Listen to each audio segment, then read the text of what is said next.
Now, some of you might have seen yesterday that I posted a video about why I think Samu Omarodion would have been a great deal for Chelsea, because he fit certain profiles that the squad lacked. I thought he would suit the system pretty well. I thought he'd be a good rotational option.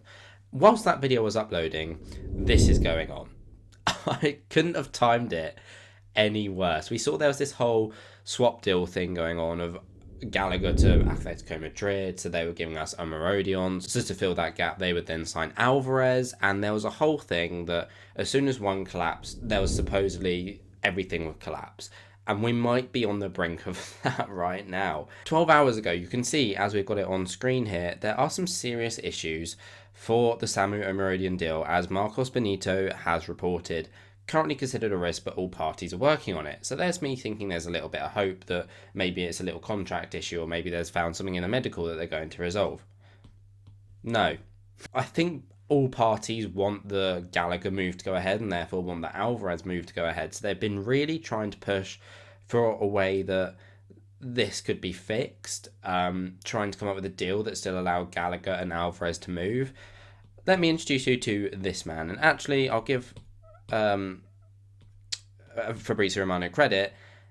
He did break the news that because Jorge Mendes was already in London for the Pedro Neto deal to Chelsea, funny enough, his other client is Joao Felix.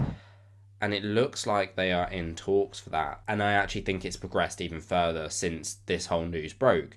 We can see now, he broke the news that Chelsea are discussing for Joao Felix. There has since been news that allegedly Joao Felix has said yes. Obviously, he has played for the club before, so I think there's a bit of a love for London that makes him want to come back. I think he was quite popular with the fans in quite a difficult time as well.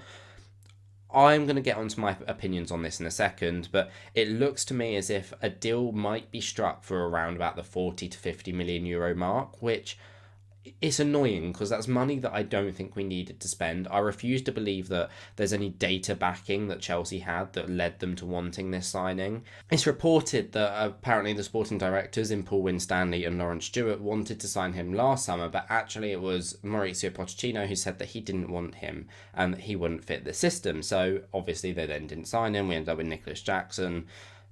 Everything else is history. It looks to me as if Joao Felix is really appreciated in the club, and just because this opportunity has arisen with the recent Jorge Mendes situation, with a player from Atletico Madrid having to come to Chelsea, whether it's Joao Felix or not, for the whole domino effect to go through, there has to be a player that moves. Joao Felix could be a good option. We know he was obviously on loan last season, so he probably is looking to go for a move. He would have to take a wage cut, but again, allegedly he said that's fine. So there's a lot of news on this. I love Joao Felix as a player. I think what he offers is really an attractive style of football. I'm not going to say he's like some sort of brute force that everyone is scared of, but I think his technical ability on the ball is really good. He reminds me similar to what we have of Nkunku, and I'm going to get into more about that in just a second. But I do think that his profile is one of which Chelsea don't really need. And also, I think this feels more opportunistic than anything else. I think they've been told Joao Felix could be an option. They've gone, do you know what, we need a player. Yeah, he'll do. I don't know where he's going to fit in. We're going to go to the tactics board. Here we go. See, I've set everything up. I am prepared for this. I am prepared. I actually wasn't going to film this video, so this is quite impressive for me. This is what Chelsea's lineup has pretty much expected to look like next season. We know it obviously transitions into different ways. I mean, you could see something like this. Again, it's a makeshift lineup. Players will change, but we could see something that transitions to like this. Although against Inter Milan's friendly, we actually saw something a bit different where Gusto stayed deep, Palmer drifted inside. Caicedo stayed deep, Palmer drifted inside, and Gusto provided the width. But it almost rotated a little bit as well into I'm going to call it a 3-diamond-3, because we can see here you've got the three centre-backs, and then we've got this diamond in the middle, and then the attacking front line. Now, obviously, it wasn't Pedro Neto, it was Mudryk, and it was Sterling, and Madueke did get some minutes as well, but this is the kind of lineup that I expect us to play. Now, if we go back to the starting lineup, there we go, that'll do for now. The question is, where do you get Joao Felix into this lineup? So option number one is he actually comes in at striker still. I don't think this is a great solution because, again, when you end up in this 3-2-5, I'm going to have to keep moving stuff around here. I do apologise. If we end up with something like this, then I'm not entirely convinced that you've got a high attacking threat. I mean, both of these two players, and actually this player as well, all three of these players are all of a very similar profile in a sense that they're very predictable, and actually you could argue Pedro Neto is as well. They're all very predictable. They're nimble players who like to receive the ball in the pockets, operate in tight spaces, and create for other people. That is what they're all going to want to be doing. The issue is you can't then have your entire attack wanting to be creating for others, because then there's never going to be any goal that actually happens. I mean, it doesn't make sense to me. The other issue I have with this is there is no height in this attack at all. I mean, we know Gusto's going to be putting in a lot of crosses into the box, or Reece James when he's playing in that position. Who's going to get their head onto the end of them? You can't rely on Joao Felix or Pedro Neto because they're not that kind of player, whereas Nicholas Jackson would be and Omarodian would have been.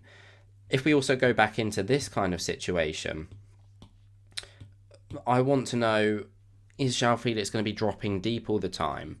Or is he actually going to be able to stay as the focal point up top? I mean, if we win the ball back here, who's the out ball to?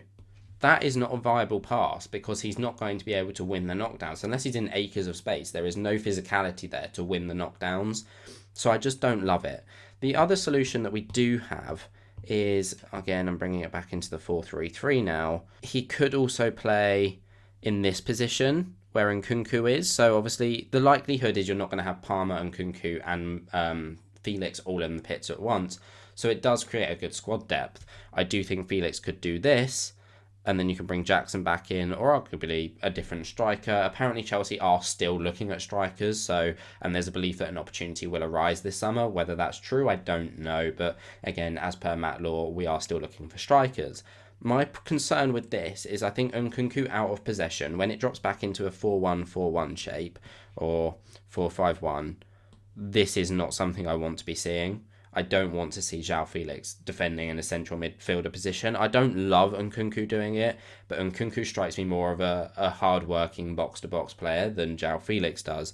We saw when he was at the club, as great as he was in that 6-month cameo, regardless of his red card, his defensive work rate isn't stunning. It's not like he's really willing to put the shift in to run back and cover his teammates. He likes to get the ball up top. He will press, but he won't track back exceptionally well.